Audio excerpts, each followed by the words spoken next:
A aerodinâmica experimental, ela tem sido utilizada como ferramenta de entendimento da aerodinâmica há muitos séculos. E até hoje, a aerodinâmica experimental, ela é fundamental no projeto de aeronaves. Então, hoje, os ensaios em túnel de vento são as ferramentas com maior fidelidade para a obtenção de dados. Então, existem diversas metodologias antes do ensaio em túnel de vento, como metodologias semi-empíricas ou mesmo a aerodinâmica computacional, mas a maior fidelidade hoje ela ainda é encontrada nos ensaios em túnel de vento. Muitas vezes os ensaios em túnel de vento eles têm maior fidelidade do que dados de ensaios em voo.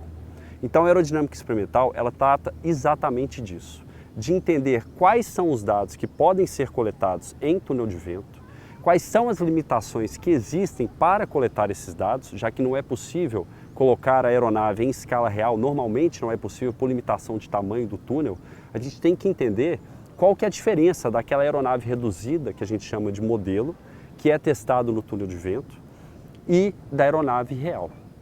E voltando atrás, o que seria o túnel de vento, né? O túnel de vento ele é uma ferramenta da engenharia, onde a gente tem um fluxo de ar, obviamente soprado por um ventilador ou compressor, num circuito normalmente fechado, mas poderia ser aberto também, e esse ar controlado a gente consegue saber quais são as propriedades dele, a velocidade, a temperatura e com isso determinar as características aerodinâmicas do escoamento. E nesse ar controlado a gente coloca um perfil ou uma asa ou mesmo uma aeronave completa, normalmente em miniatura por limitações de tamanho, e a gente mede as forças e distribuição de pressão ou outros dados de interesse, como por exemplo visualização de escoamento. Então é dessa maneira que o túnel de vento funciona e essas ferramentas que já têm sido utilizadas há séculos continuam com grande utilização hoje e muita importância na indústria. Então a aerodinâmica experimental ela vai tratar desse tipo de ensaio, como planejar, como executar, como entender os dados de ensaios em túnel de vento e como corrigir esses dados